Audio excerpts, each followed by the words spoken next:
अस्सलाम वालेकुम, welcome back to my another video. आप देख रहे हैं किचन विद कौसर। और किचन विद कौसर में आज मज़ेदार सा भिंडी गोश्त बनने लगा है।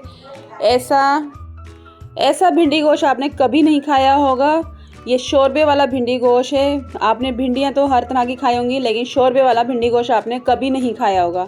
तो आप मेरी रेसिपी को फॉलो करें और देखें और इंजॉय करें और मज़े से ही बनाएं और खाएं। तो कुकर लिया है और कुकर में मैंने 1 कप ऑयल डाल दिया है और 2 प्याज लिए थे बड़े साइज़ के, ये भी डाल दिए हैं इसके अंदर।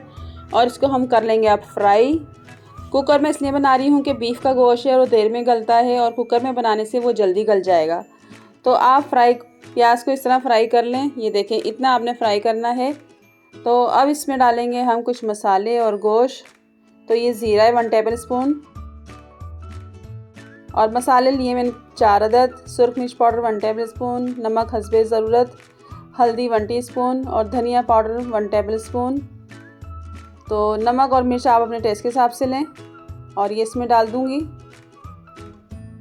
इसको भी हम कर लेते हैं थोड़ा सा मिक्स।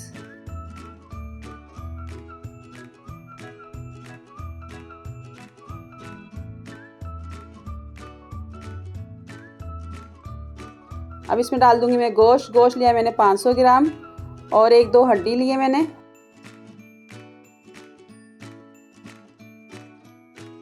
ये देखें, इस तरीके की हड्डी ले लें, 1-2 बस, इससे ज़्यादा नहीं। तो ये भी इसमें डाल देंगे हम। तो इनको कर लेंगे हम मिक्स।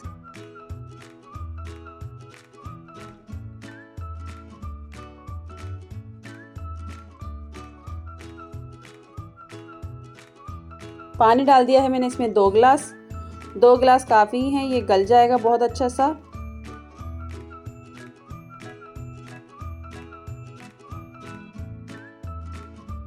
अब प्रेशर कुकर का ढक्कन लगाएंगे और इसको बंद कर देंगे।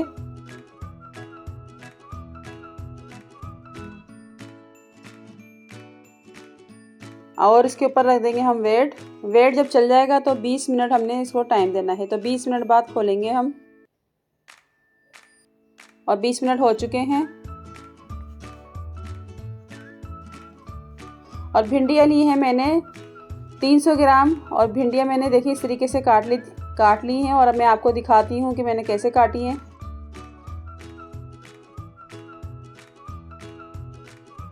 ये 2 भिंडियाँ मैंने बचा ली थी। ये देखें, इस तरह टॉप का हिस्सा उतारना है। ये कौन की शेप देनी है इस तरीके से। अगर आप इस तरीके से कौन की शेप देंगी तो ये ज़रा भी लेस नहीं छोड़ेंगी। और पीछे से ज़रा सी इसकी दुम काटनी है आपने। तो ये देखें, दूसरा भी मैं दिखाती हूँ आपको इसी तरह काट के। तो ये सारी भिंडी मैंने काट ली हैं। सबसे पहले उनको धोना है और सुखाना है।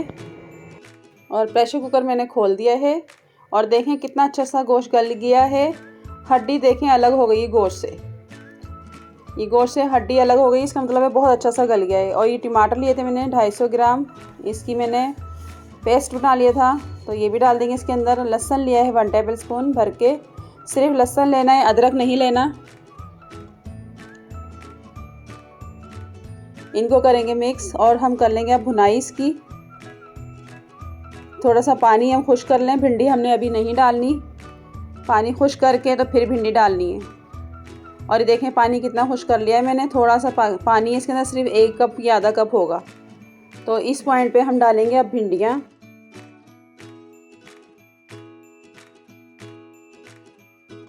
भिंडियों को आपने धो के काटना है। और ये ये लिए है मैंने काली मिर्च का पाउडर और गरम मसाला 1 टीस्पून। तो ये भी इसमें डाल देंगे।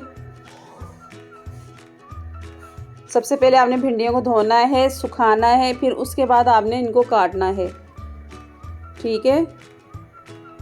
और अब भुनाई करते जाएंगे इसकी। 5 से 7 मिनट लगेंगे इसकी भुनाई करने में।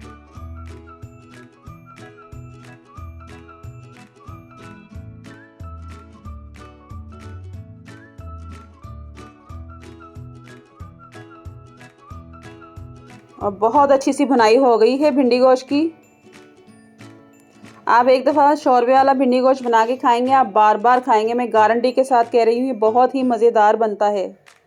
ये आलू गोश्त को भी इसने पीछे छोड़ दिया है, जितना मज़ेदार ही बनता है।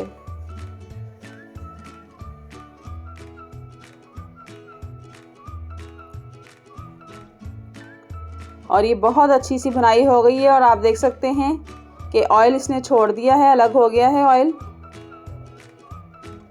कितनी आसानी से ये घूम रही है, इसका मतलब है इसमें ये ऑयल में फ्री हो गई है।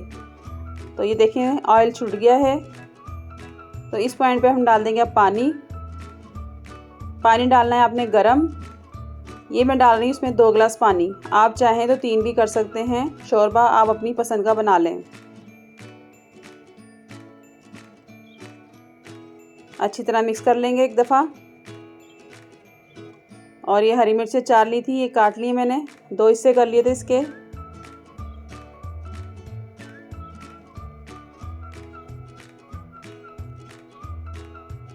और इसको कवर कर दूंगी मैं 10 मिनट के लिए। 10 मिनट में बहुत अच्छा सा पक चुका है ये शोरबा। आप देख सकते हैं कितना ज़बरदस्त सा भिंडी गोश्त रेडी हो गया है और भिंडी ज़रा भी नहीं टूटी है, देखें। और पुदीना लिया है मैंने आधी प्याली। पुदीना डालना है इसमें आपने, हरा धनिया बिल्कुल भी नहीं डालना। पुदीना डालने से इसका जायका बहुत ही ज़बरदस्त और मज़ेदार सा हो जाएगा।